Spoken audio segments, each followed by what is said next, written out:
അസ്സലാമു അലൈക്കും വറഹ്മത്തുള്ളാഹി വബറകാതുഹു. 6ാം ക്ലാസ്സിലെ പ്രിയപ്പെട്ട വിദ്യാർത്ഥികളെ, നമ്മുടെ അടുത്ത പരീക്ഷ കിതാബു താരീഖാണ്. കിതാബു താരീഖിൽ ഈ പരീക്ഷയ്ക്ക് വേണ്ടി നമ്മൾ പഠിച്ചിരിക്കേണ്ട പാഠഭാഗങ്ങൾ ആദ്യത്തെ 5 പാഠങ്ങളാണ്.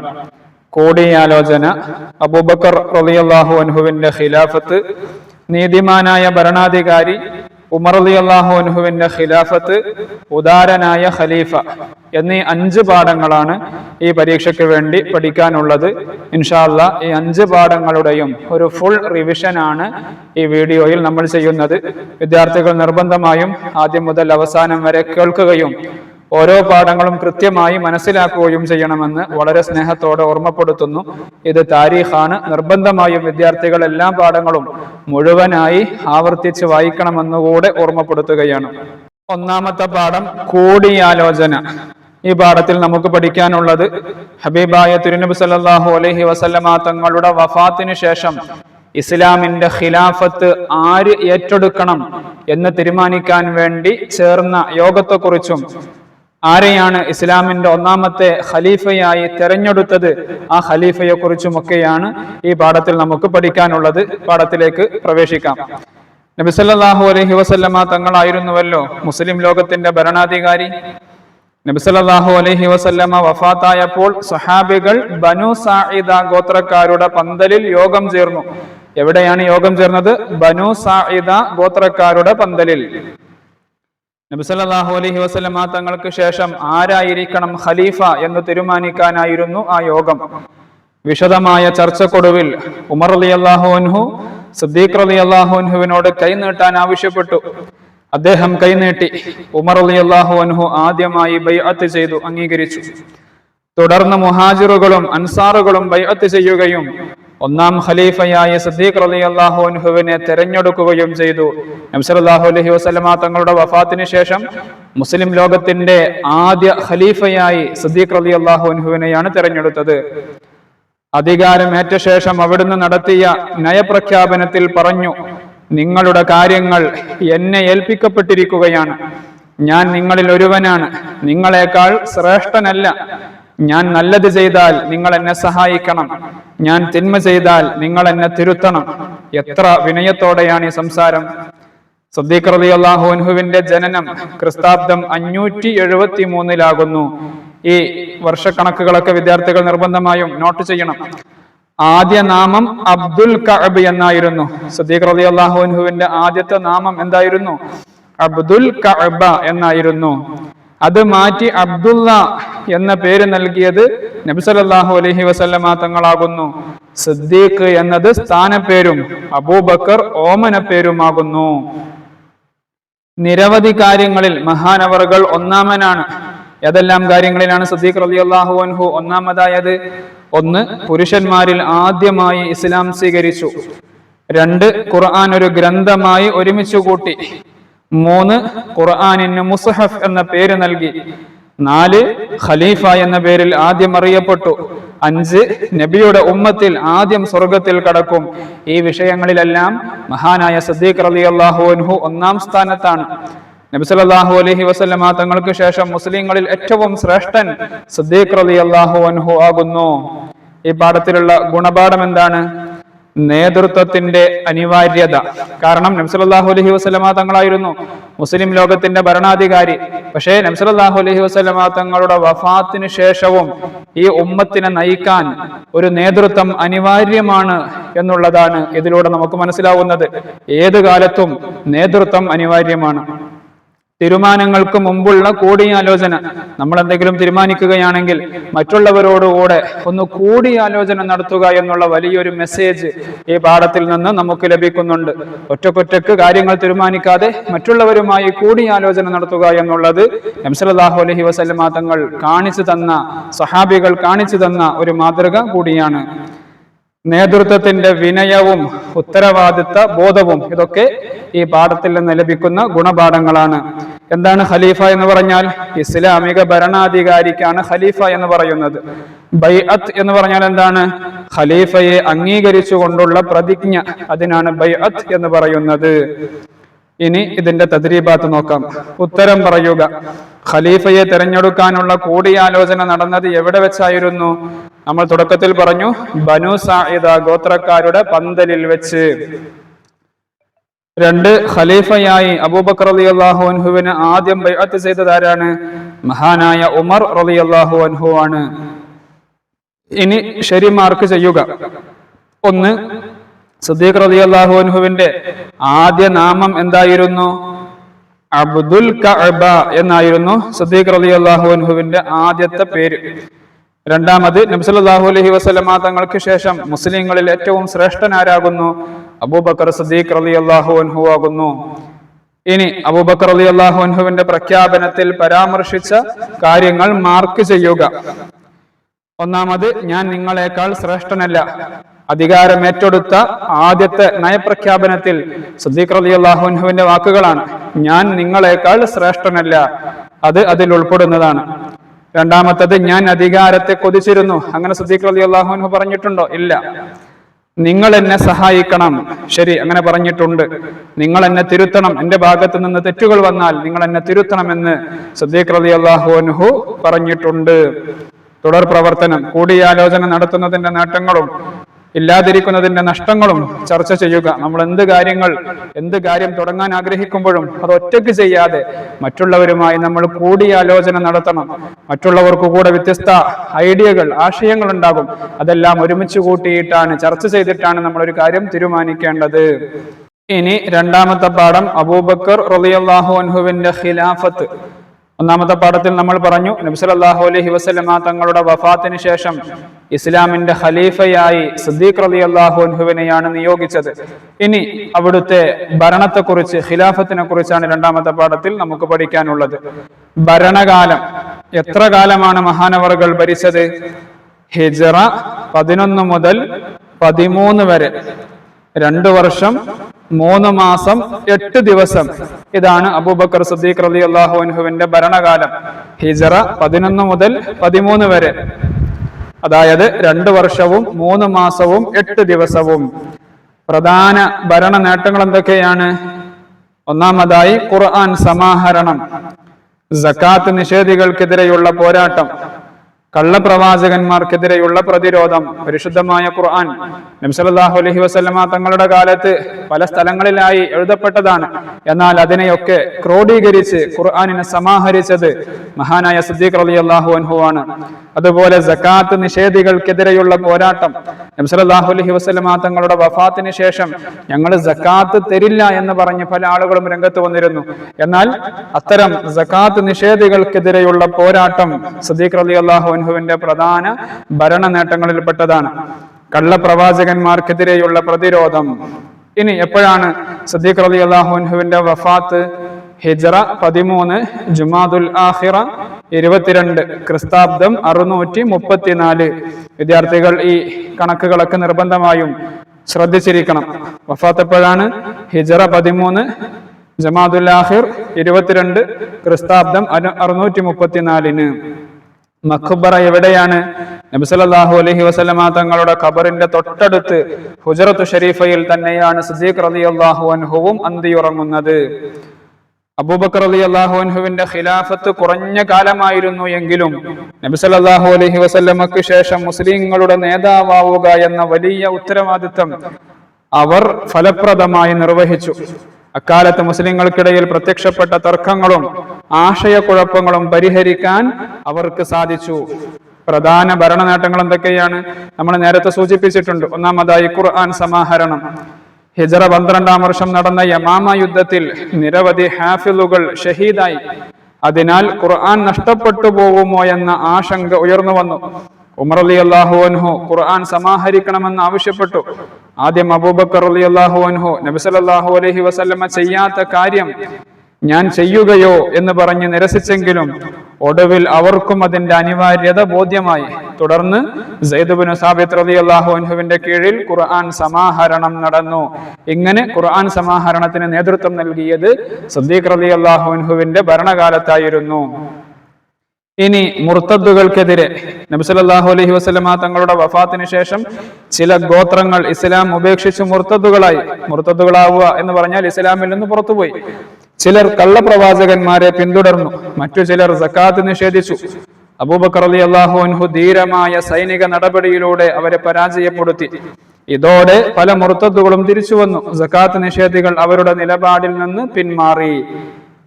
ഇനി അടുത്ത ഒരു ഭരണനേട്ടം കള്ളപ്രവാചകന്മാരോടുള്ള പോരാട്ടം. അവസാനത്തെ പ്രവാചകരാണല്ലോ മുഹമ്മദ് നബി സല്ലല്ലാഹു അലൈഹി വസല്ലമ തങ്ങൾ. എന്നാൽ ചില കള്ളപ്രവാചകന്മാർ രംഗത്ത് വന്നു. മുസൈലിമത്തുൽ കദ്ദാബിനെ പോലെ, തുലൈഹയെ പോലെ, അസ്വദുൽ അനസിയെ പോലെ, സജാഹ് തുടങ്ങിയവർ അവരിൽ പ്രധാനികളായിരുന്നു. ഇവരൊക്കെ കള്ളപ്രവാചകന്മാരായി രംഗത്ത് വന്നവരാണ്. അവർക്കെതിരെ അബൂബക്കർ റളിയല്ലാഹു അൻഹു പോരാട്ടം നടത്തി വിജയിച്ചു. മുസൈലിമത്തുൽ കദ്ദാബിനെതിരെ ഖാലിദ് ഇബ്നുൽ വലീദ് റളിയല്ലാഹു അൻഹുവിന്റെ നേതൃത്വത്തിൽ യമാമയിൽ വെച്ച് നടന്ന യുദ്ധം ഇതിൽ പ്രസിദ്ധമാണ്. അടുത്തത് പിൻഗാമിയായി ഉമർ റളിയല്ലാഹു അൻഹു. ഖിലാഫത്തിന്റെ അവസാന കാലത്ത് അബൂബക്കർ റളിയല്ലാഹു അൻഹു രോഗബാധിതനായി. പല പ്രമുഖരായ സഹാബികളെയും അരികിലേക്ക് വിളിച്ചു വരുത്തി ഉമർ റളിയല്ലാഹു അൻഹുവിനെ കുറിച്ച് അഭിപ്രായങ്ങൾ തേടി. ശേഷം അബൂബക്കർ റളിയല്ലാഹു അൻഹു പ്രഖ്യാപിച്ചു, എന്റെ ശേഷം ഉമർ ഇബ്നുൽ ഖത്താബ് റളിയല്ലാഹു അൻഹു ആയിരിക്കും ഖലീഫ, നിങ്ങൾ അദ്ദേഹത്തിന് വഴിപ്പെടണം. മുർത്തദ് എന്ന് പറഞ്ഞാൽ എന്താണ്? മുസ്ലിമായ ശേഷം ഇസ്ലാം ഉപേക്ഷിച്ചവർ, അതിനാണ് മുർത്തദ് എന്ന് പറയുന്നത്. ഹാഫിളുകൾ എന്ന് പറഞ്ഞാൽ വിശുദ്ധ ഖുർആൻ മനഃപ്പാഠമാക്കിയവർ.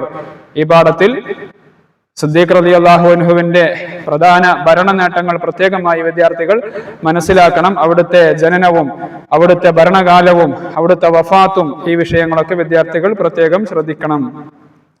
ഉത്തരം പറയുക. അബൂബക്കർ റളിയല്ലാഹു അൻഹുവിന്റെ ഖിലാഫത്ത് എത്ര വർഷമായിരുന്നു? 2 വർഷം 3 മാസം 8 ദിവസം. ഖുർആൻ സമാഹരിക്കാൻ ഖലീഫ നിയോഗിച്ച സഹാബി ആരാണ്? സയ്യിദ് ഇബ്നു സാബിത്ത് റളിയല്ലാഹു അൻഹു ആണ്. മൂന്നാമതായി അബൂബക്കർ റളിയല്ലാഹു അൻഹുവിന് ശേഷം ഖലീഫയായി വന്നത് ആരാണ്? ഉമർ ഇബ്നുൽ ഖത്താബ് റളിയല്ലാഹു അൻഹു ആണ്. ഇനി പൂരിപ്പിക്കുക. യമാമ യുദ്ധത്തിൽ പല ഹാഫിളുകളും ഷഹീദായി. 2 മുസൈലിമത്തുൽ കദ്ദാബിനെതിരെ നടന്ന യുദ്ധത്തിന്റെ നായകൻ ഖാലിദ് ഇബ്നു വലീദ് റളിയല്ലാഹു അൻഹു ആയിരുന്നു. പ്രവാചക പരമ്പരയിലെ അവസാനത്തെ കണ്ണിയാണ് മുഹമ്മദ് നബി സല്ലല്ലാഹു അലൈഹി വസല്ലമ തങ്ങൾ. ഇനി അടുത്തത് ഗ്രൂപ്പുകളായി ചർച്ച ചെയ്യുക. ഖുർആൻ സമാഹരണം എന്തുകൊണ്ട് അനിവാര്യമായി? നമ്മൾ പറഞ്ഞു, യമാമ യുദ്ധത്തിൽ പല ഹാഫിളുകളും ഷഹീദായപ്പോ ഈ ഖുർആൻ ഇല്ലാതായി പോകുമോ, നഷ്ടപ്പെട്ടു പോകുമോ എന്ന് ഭയപ്പെട്ട് ഇതിന്റെ സമാഹരണം അനിവാര്യമായി വന്നു. ഇനി അടുത്തത് 3-ാമത്തെ പാഠം, നീതിമാനായ ഭരണാധികാരി. ഇസ്ലാമിന്റെ ചരിത്രത്തിൽ നീതിയുടെയും ലാളിത്യത്തിന്റെയും ഉത്തമ മാതൃകയാണ് 2ാം ഖലീഫയായ ഉമർ ഇബ്നുൽ ഖത്താബ് റളിയല്ലാഹു അൻഹു. ആദ്യമായി അമീറുൽ മുഅ്മിനീൻ എന്ന പേരിൽ അറിയപ്പെട്ട ഖലീഫയാണ് അവർ. ഉമർ റളിയല്ലാഹു അൻഹു ഏത് പേരിലാണ് അറിയപ്പെട്ടത്? അമീറുൽ മുഅ്മിനീൻ എന്നുള്ള പേരിലാണ് മഹാനവറുകൾ അറിയപ്പെട്ടത്. അബൂബക്കർ റളിയല്ലാഹു അൻഹു രോഗശയ്യയിലായപ്പോൾ അടുത്ത ഖലീഫയായി ഉമർ റളിയല്ലാഹു അൻഹുവിനെ നിർദ്ദേശിച്ചു. ഖിലാഫത്ത് ഏൽപ്പിച്ചുകൊണ്ടുള്ള എഴുത്ത് ലഭിച്ചപ്പോൾ ഉമർ റളിയല്ലാഹു അൻഹു പറഞ്ഞു, എനിക്ക് വഹിക്കാൻ കഴിയാത്ത ഒരു ഭാരമാണ് നിങ്ങൾ എന്നെ ഏൽപ്പിച്ചത്. അവരാരും അധികാരത്തിന് മോഹിച്ചവരായിരുന്നില്ല. അബൂബക്കർ റളിയല്ലാഹു അൻഹുവിന്റെ കാലത്ത് വികസിക്കാൻ തുടങ്ങിയ ഇസ്ലാമിക രാഷ്ട്രം ഉമർ റളിയല്ലാഹു അൻഹുവിന്റെ ഭരണത്തോടെ വിവിധ ഭാഗങ്ങളിലേക്ക് അതിവേഗം വ്യാപിച്ചു. സഹാബികൾ ഭൂഖണ്ഡങ്ങൾ താണ്ടി ഇസ്ലാമിന്റെ സന്ദേശം ലോകത്തിന്റെ വിവിധ ഭാഗങ്ങളിൽ എത്തിച്ചു. ഉമർ റളിയല്ലാഹു അൻഹുവിന്റെ ഭരണകാലം സന്തുഷ്ടിയുള്ളതായിരുന്നു. ഹിജറ 18 അറേബ്യയിൽ കഠിനമായ വരൾച്ച അനുഭവപ്പെട്ടു. ഭൂപ്രദേശമെല്ലാം വരണ്ടുണങ്ങി, കന്നുകാലികൾ ചത്തൊടുങ്ങി. ഈ കഠിന വരൾച്ചക്കാലം ആമുർ റമാദ്, ചാരവർഷം എന്നറിയപ്പെട്ടു. വിദ്യാർത്ഥികൾ ഈ ഒരു ടേമിനെ, ഈ ഒരു കാലത്തെ ആമുർ റമാദ് എന്നുള്ളത് പ്രത്യേകം നോട്ട് ചെയ്യുക. ഈ സമയം ഉമർ റളിയല്ലാഹു അൻഹു അബ്ബാസ് റളിയല്ലാഹു അൻഹുവിന്റെ കൈ പിടിച്ചുയർത്തി അബ്ബാസ് റളിയല്ലാഹു അൻഹുവിനെ കൊണ്ട് തവസ്സുൽ ചെയ്തു, ദുആ ചെയ്തു. തുടർന്ന് ദിവസങ്ങളോളം മഴ ലഭിച്ചു. വരൾച്ചക്ക് അറുതി വരികയും ചെയ്തു. തന്റെ ഭരണത്തിന് കീഴിൽ ഒരാൾ പോലും പ്രയാസപ്പെടരുത് എന്ന് ഉമർ റളിയല്ലാഹു അൻഹുവിന് നിർബന്ധമുണ്ടായിരുന്നു. അതിനാൽ രാത്രികാലങ്ങളിൽ അദ്ദേഹം ജനങ്ങളുടെ ക്ഷേമം അന്വേഷിച്ച് നടക്കുമായിരുന്നു. ഒരു ദിവസം ഉമർ റളിയല്ലാഹു അൻഹു തന്റെ ഭൃത്യനായ അസ്ലം റളിയല്ലാഹു അൻഹുവിനോടൊപ്പം നടക്കുമ്പോൾ ദൂരെ നിന്ന് കുട്ടികളുടെ കരച്ചിൽ കേട്ടു. ആ വീടിനടുത്തെത്തി. കാര്യം തിരക്കിയപ്പോൾ വിശപ്പ് സഹിക്കാൻ കഴിയാതെയാണ് കുട്ടികൾ കരയുന്നതെന്ന് മനസ്സിലായി. ഇത് കേട്ട് ഖലീഫയുടെ കണ്ണുകൾ നിറഞ്ഞു. ഉടൻ തന്നെ ഉമർ റളിയല്ലാഹു അൻഹു ഭക്ഷണ സംഭരണശാലയിലേക്ക് പോയി. അവിടുന്ന് ഭക്ഷണ സാധനങ്ങൾ എടുത്ത് സ്വന്തം തോളിൽ ചുമന്ന് ആ വീട്ടിലെത്തിച്ചു. അസ്ലം റളിയല്ലാഹു അൻഹു പറഞ്ഞു, അമീറുൽ മുഅ്മിനീൻ, ഈ ഭാരം ഞാൻ ചുമന്നോളാം. ഉമർ റളിയല്ലാഹു അൻഹു തിരിച്ചു ചോദിച്ചു, അന്ത്യനാളിൽ എന്റെ ചുമടുകൾ നീ വഹിക്കുമോ? ഉമർ റളിയല്ലാഹു അൻഹുവിന്റെ ലാളിത്യവും ഉത്തരവാദിത്ത ബോധവും സമൂഹത്തിൽ വലിയ സ്വാധീനം ചെലുത്തി. ഇസ്ലാമിന്റെ കീർത്തി ലോകമാകെ പരന്നു. തൽഫലമായി ജനങ്ങൾ സ്വമേധയാ ഇസ്ലാം ആശ്ലേഷിക്കാൻ തുടങ്ങി. ഇസ്ലാമിക ഭരണത്തിന് കീഴിൽ വന്ന പ്രദേശങ്ങളിൽ അദ്ദേഹം മികച്ച ഭരണവും ക്ഷേമവും ഉറപ്പാക്കി. ജിസിയ സംവിധാനം വഴി അമുസ്ലിങ്ങൾക്ക് മതസ്വാതന്ത്ര്യവും സുരക്ഷയും ഉറപ്പാക്കുകയും ചെയ്തിരുന്നു. നമ്മുടെ രാഷ്ട്രപിതാവ് ഗാന്ധിജി ഒരിക്കൽ പറഞ്ഞു, ഇന്ത്യയിൽ ഞാൻ ആഗ്രഹിക്കുന്നത് ഖലീഫ ഉമറിന്റെ ഭരണമാണ്. ഇന്നത്തെ ഭരണകർത്താക്കൾക്ക് ഉമർ റളിയല്ലാഹു അൻഹുവിൽ നിന്ന് വളരെയേറെ പഠിക്കാനുണ്ട്. ജനങ്ങളുടെ ക്ഷേമത്തിന് മുൻഗണന നൽകുക, കരുണയും സഹാനുഭൂതിയും കാണിക്കുക, അധികാരത്തിലിരിക്കുമ്പോഴും വിനയം മുറുകെ പിടിക്കുക, ജനങ്ങൾക്ക് മതസ്വാതന്ത്ര്യവും സുരക്ഷയും ഉറപ്പാക്കുക. ഇതെല്ലാം ഖലീഫ ഉമർ ഇബ്നുൽ ഖത്താബ് റളിയല്ലാഹു അൻഹു നടപ്പിലാക്കി കാണിച്ചതാണ്. ആമുർ റമാദ്. ആമുർ റമാദ് എന്ന് പറഞ്ഞാൽ പ്രസിദ്ധമായ ക്ഷാമവർഷമാണ് ആമുർ റമാദ് എന്ന പേരിൽ അറിയപ്പെട്ടത്. ജിസിയ. ജിസിയ എന്ന് പറഞ്ഞാൽ ഇസ്ലാമിക നികുതി സമ്പ്രദായം. ഇതെല്ലാം ഉമർ റളിയല്ലാഹു അൻഹുവിന്റെ ഭരണകാലത്ത് നടപ്പിൽ വരുത്തിയതാണ്. ഇനി തദ്രീബാത്ത്, ഉത്തരമെഴുതുക. ആമുർ റമാദ് എന്നാൽ എന്താണ്? ഹിജറ 18-ാം വർഷം ഉമർ റളിയല്ലാഹു അൻഹുവിന്റെ ഭരണകാലത്ത് അറേബ്യയിൽ കഠിനമായ വരൾച്ചയും ക്ഷാമവും അനുഭവപ്പെട്ടു. ഈ കാലം ആമുർ റമാദ് അഥവാ ചാരവർഷം എന്ന പേരിൽ അറിയപ്പെട്ടു. രണ്ടാമത്തത്, അന്ത്യനാളിൽ എന്റെ ചുമടുകൾ നീ വഹിക്കുമോ? ഇത് ആരോട് ചോദിച്ചു? ഉമർ റളിയല്ലാഹു അൻഹു തന്റെ ഭൃത്യനായ അസ്ലം റളിയല്ലാഹു അൻഹുവിനോടാണ് ചോദിച്ചത്. മൂന്നാമത്തത്, അമീറുൽ മുഅ്മിനീൻ എന്ന പേരിൽ ആദ്യമായി അറിയപ്പെട്ട ഭരണാധികാരി ആരാണ്? ഉമർ ഇബ്നുൽ ഖത്താബ് റളിയല്ലാഹു അൻഹു ആണ്. ഇനി അടുത്തത് പൂരിപ്പിക്കുക. ഉമർ റളിയല്ലാഹു അൻഹുവിന്റെ ലാളിത്യവും ഉത്തരവാദിത്ത ബോധവും സമൂഹത്തിൽ സ്വാധീനം വർദ്ധിപ്പിച്ചു. രണ്ടാമത്, അമുസ്ലിങ്ങൾക്ക് ഉമർ റളിയല്ലാഹു അൻഹു മതസ്വാതന്ത്ര്യവും സുരക്ഷയും ഉറപ്പാക്കി. ഇനി ശരിയുത്തരം കണ്ടെത്തുക. എനിക്ക് വഹിക്കാൻ കഴിയാത്ത ഒരു ഭാരമാണ് നിങ്ങൾ എന്നെ ഏൽപ്പിച്ചത് എന്ന് പറഞ്ഞത് ആരാണ്? അബൂബക്കർ റളിയല്ലാഹു അൻഹു ആണോ? ഉമർ റളിയല്ലാഹു അൻഹു ആണോ? അസ്ലം റളിയല്ലാഹു അൻഹു ആണോ? ഉമർ ഇബ്നുൽ ഖത്താബ് റളിയല്ലാഹു അൻഹു ആണ്. ഇനി അടുത്തത് നാലാമത്തെ പാഠം, ഉമർ റളിയല്ലാഹു അൻഹുവിന്റെ ഖിലാഫത്ത്. ഹിജ്റ 13 മുതൽ 23 വരെ നീണ്ട 10 വർഷമായിരുന്നു ഉമർ റളിയല്ലാഹു അൻഹുവിന്റെ ഭരണകാലം. വലിയ നേട്ടങ്ങളും മുന്നേറ്റങ്ങളും അക്കാലത്ത് ഉണ്ടായി. ആദ്യമായി സൈനിക രജിസ്റ്റർ സംവിധാനം കൊണ്ടുവന്നതും ബൈത്തുൽ മാൽ, ധാന്യ സംഭരണശാലകൾ തുടങ്ങിയവ സ്ഥാപിച്ചതും ഹിജ്റ കലണ്ടർ തുടങ്ങിയതും ഉമർ റളിയല്ലാഹു അൻഹുവിന്റെ കാലത്താണ്. അഹ്ലു കിതാബുകാരിൽ നിന്ന് പാവപ്പെട്ടവർക്ക് നികുതി ഒഴിവാക്കി കൊടുക്കുകയും അവർക്ക് പൊതുഖജനാവിൽ നിന്ന് പണം അനുവദിക്കുകയും ചെയ്തിരുന്നു. വിദ്യാർത്ഥികൾ ഉമർ റളിയല്ലാഹു അൻഹുവിന്റെ ഈ ഭരണ പരിഷ്കരണങ്ങളെ പ്രത്യേകം പഠിക്കണം. ഇസ്ലാമിക ചരിത്രത്തിലെ സുപ്രധാന നഗരങ്ങളായ കൂഫയും ബസറയും നിർമ്മിച്ച് ഉമർ റളിയല്ലാഹു അൻഹു നഗരവൽക്കരണം കൊണ്ടുവന്നു.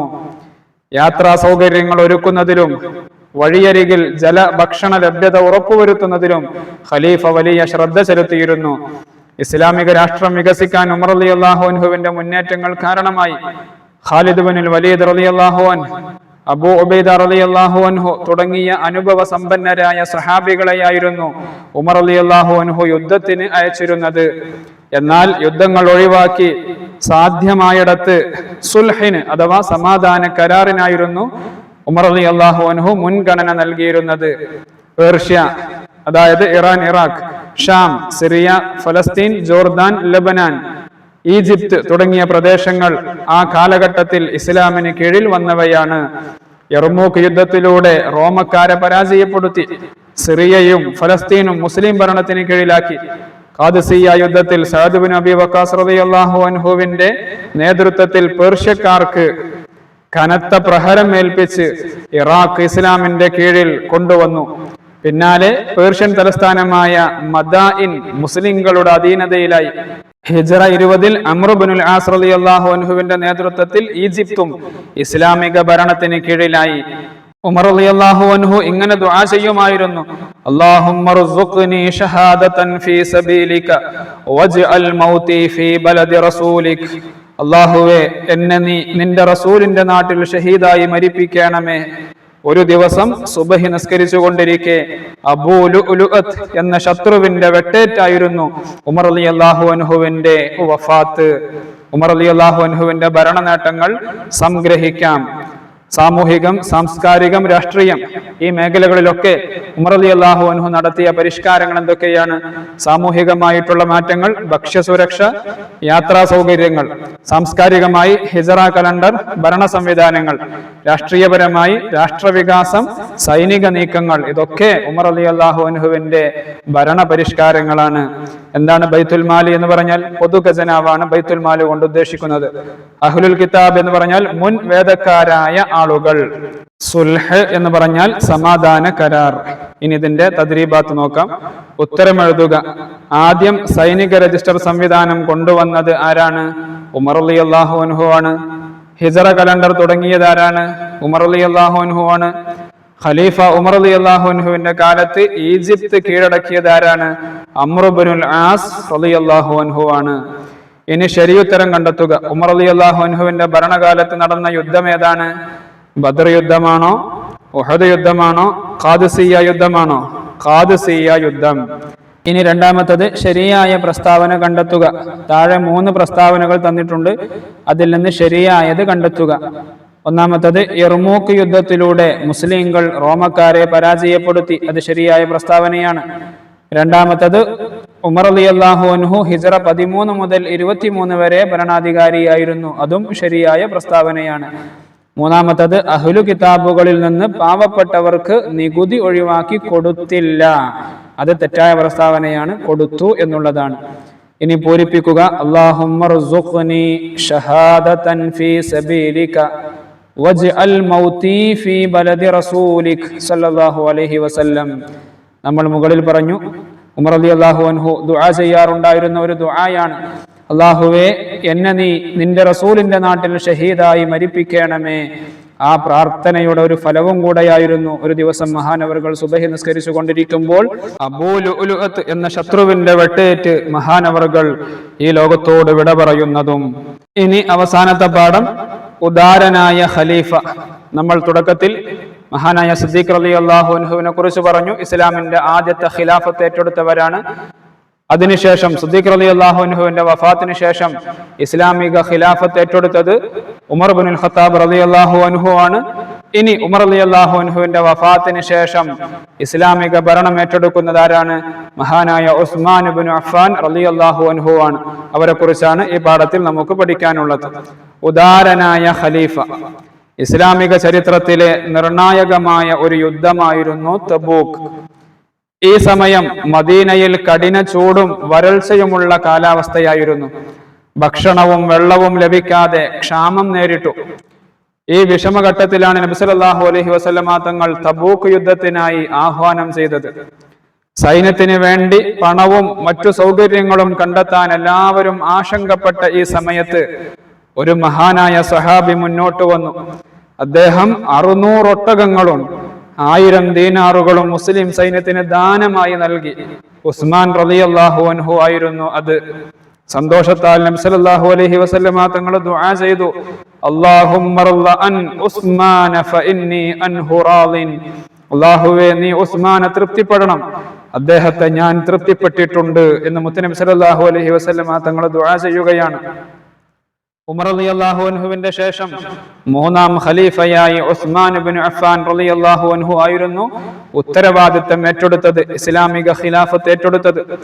തുടക്കത്തിൽ സമാധാനവും വളർച്ചയും നിറഞ്ഞതായിരുന്നു ഉസ്മാൻ റളിയല്ലാഹു അൻഹുവിന്റെ ഭരണകാലം. നിരവധി വലിയ നേട്ടങ്ങൾ ആ കാലത്തുണ്ടായി. നിരവധി അനറബി രാജ്യങ്ങളിലേക്ക് ഇസ്ലാം വ്യാപിച്ചതോടെ പലയിടത്തും ഖുർആൻ പാരായണത്തിൽ അഭിപ്രായ വ്യത്യാസമുണ്ടായി.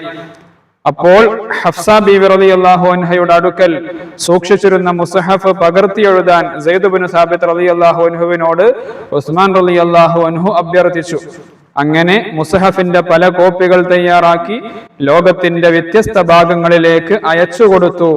ഉസ്മാൻ റളിയല്ലാഹു അൻഹുവിന്റെ അവസാന കാലം ആഭ്യന്തര കലഹങ്ങൾ പൊട്ടിപ്പുറപ്പെട്ടു. അബ്ദുല്ലാഹിബ്നു സബ് എന്ന മുനാഫിക് ഖലീഫക്കെതിരെ കുപ്രചാരണങ്ങൾ നടത്താൻ തുടങ്ങി. അലി റളിയല്ലാഹു അൻഹുവിനാണ് ഖിലാഫത്തിന് അർഹത എന്നും ഉസ്മാൻ റളിയല്ലാഹു അൻഹു അത് തട്ടിയെടുത്തതാണെന്നും അദ്ദേഹം വ്യാജ പ്രചാരണം നടത്തി. പല ആളുകളും അതിൽ അകപ്പെടുകയും ചെയ്തു. മുനാഫിക് എന്ന് പറഞ്ഞാൽ കപടവിശ്വാസി. മുസ്ഹഫ് 2 ചട്ടക്കുള്ളിലായി ക്രോഡീകരിക്കപ്പെട്ട ഖുർആൻ, ദീനാർ സ്വർണ്ണ നാണയം, ദിർഹം വെള്ളി നാണയം. ഇനി ഇതിലുള്ള ചോദ്യോത്തരങ്ങൾ നോക്കാം. തബൂക്ക് യുദ്ധത്തിന് സഹായം നൽകിയ സഹാബി ആരാണ്? ഉസ്മാൻ ഇബ്നു അഫ്ഫാൻ റളിയല്ലാഹു അൻഹു ആണ്. മുസ്ഹഫിന്റെ കോപ്പികൾ വിവിധ രാജ്യങ്ങളിലേക്ക് അയച്ചത് ആരുടെ കാലത്താണ്? ഉസ്മാൻ റളിയല്ലാഹു അൻഹുവിന്റെ ഭരണകാലത്താണ്. ആരാണ് മുസ്ഹഫ് പകർത്തിയെഴുതിയത്? സെയ്ദ് ഇബ്നു സാബിത്ത് റളിയല്ലാഹു അൻഹു ആണ്. ഇനി അടുത്തത് ശരി അടയാളപ്പെടുത്തുക. താഴെയുള്ള 3 പ്രസ്താവനകളിൽ ഏതൊക്കെയാണ് ശരി എന്നുള്ളത് അടയാളപ്പെടുത്തുക. ഒന്നാമത്, ഉസ്മാൻ റളിയല്ലാഹു അൻഹു തബൂക്ക് യുദ്ധത്തിനായി ഒട്ടകവും ദീനാറുകളും നൽകിയിരുന്നു. ശരി. രണ്ടാമത്, മുസ്ഹഫിന്റെ കോപ്പികൾ തയ്യാറാക്കിയത് ഉമർ റളിയല്ലാഹു അൻഹുവിന്റെ കാലത്തായിരുന്നു. അല്ല, അത് ഉസ്മാൻ റളിയല്ലാഹു അൻഹുവിന്റെ കാലത്തായിരുന്നു. മൂന്നാമത്തത്, ഉസ്മാൻ റളിയല്ലാഹു അൻഹുവിന്റെ അവസാന കാലത്ത് ആഭ്യന്തര കലഹങ്ങൾ പൊട്ടിപ്പുറപ്പെട്ടു. അതും ശരിയായ പ്രസ്താവനയാണ്.